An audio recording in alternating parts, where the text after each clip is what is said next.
Director, Excellencies, dear members of the European Parliament, dear Marina, ladies and gentlemen. Does Europe really has a role to play and really to mobilize itself to defend its own interest in globalized world? And I think that is quite an interesting challenge because, in a way, we should be very well placed because we provide 60% of global development aid. So that means that our voice should be the strongest. And strangely enough, it's not there. So the point is, well... Okay. Thank you, thank you. Let's say I try to do it in 5 minutes.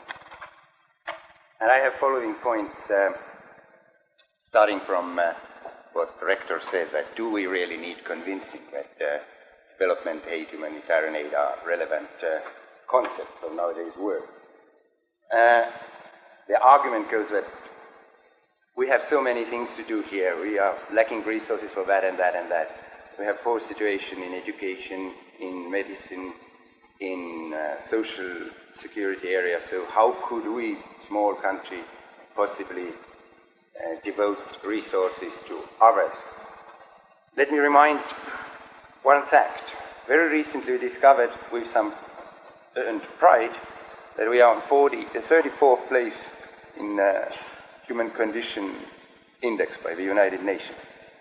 So it's definitely among 15% of the top.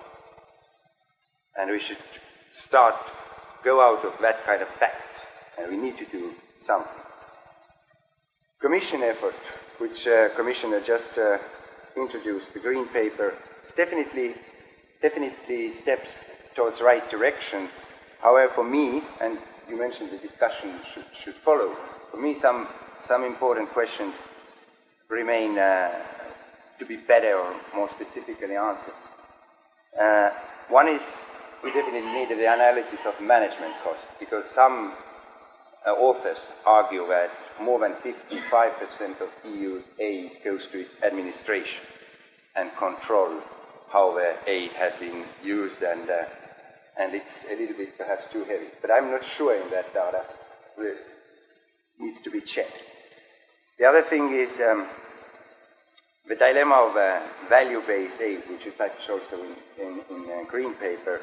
So if we set up a condition that human rights as a basic European value should be kept in mind, and if the receiver is not in good terms with human rights, should we assist or shouldn't we? And the second option is shadowed by the standard knowledge that if we don't assist, the Chinese have no problem with human rights, and they can come and invest and develop infrastructure, become owners of the resources. So in a way we're losing our competitiveness there. Finally, the fourth pillar of your plan is agriculture, farming, and also forestry. And I think this has to do against, we should open the problem about the common agricultural policy and tariffs and customs for the agricultural products from the third country. Because otherwise we help to bring about modern agricultural production, but we refuse to open the market for that kind of thing.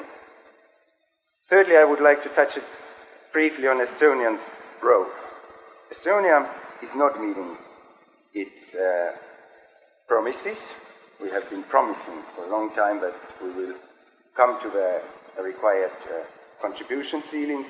We haven't done it. Okay, a small country can play on economic doctrine of free riders problem, but while you are going to meet important ministers of our government, please remind them that promise is a promise.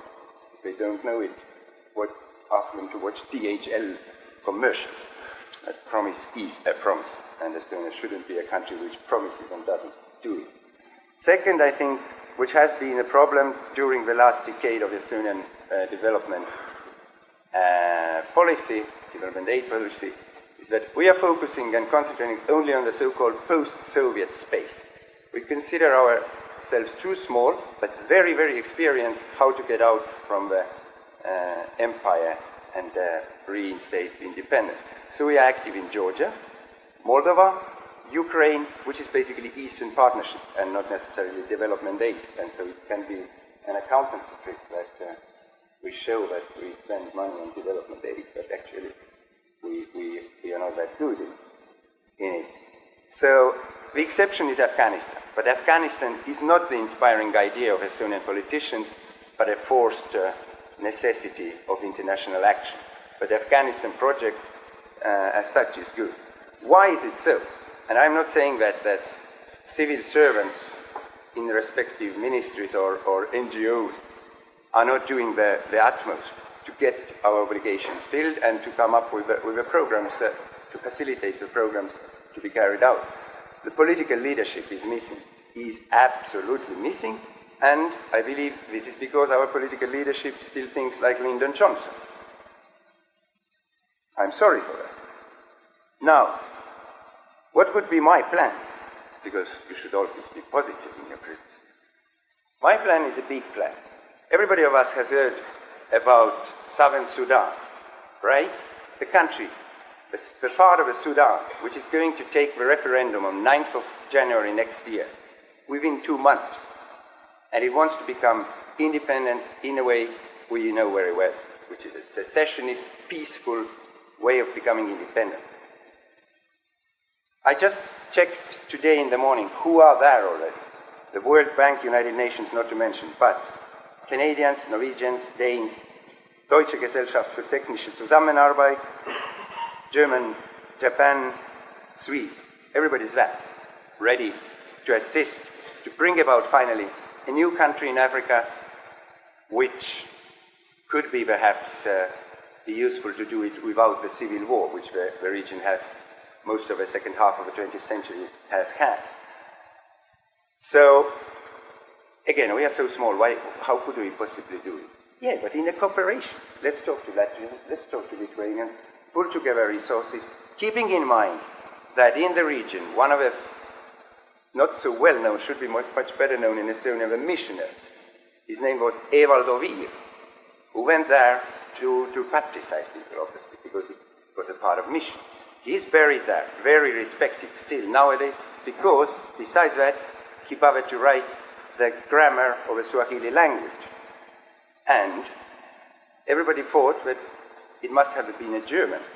Now they know it wasn't, it was an Estonian. So we have traditions in Africa. We should build on traditions. Second, what did we do? What the government decided 2 weeks ago? To send, guess what?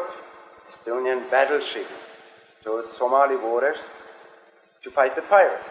So we have already a small, tiny logistical pinpoint where to start, because to go to Southern Sudan, it's a huge logistical exercise, but easy to carry out, because if we think what it is, we have helicopter pilots. Unfortunately, some of your country have been robbed, but this shows again how dangerous humanitarian work can be. But airlift, shipping, we need to get in, because we have people here who can do this mission. The Latvians have people, the Lithuanians have people. We can cooperate with mentioned before experienced agencies, and we could do something. And this is not just to make Estonia more visible and respected. This could be, among other things, because humanitarian and development aid is selfish. Don't forget about it. The underlying politically incorrect way of saying, let's help them to develop there, because otherwise we will have a problem of the boat refugees in Greece, in Madeira, in Palma de Mallorca, everywhere on the southern rim.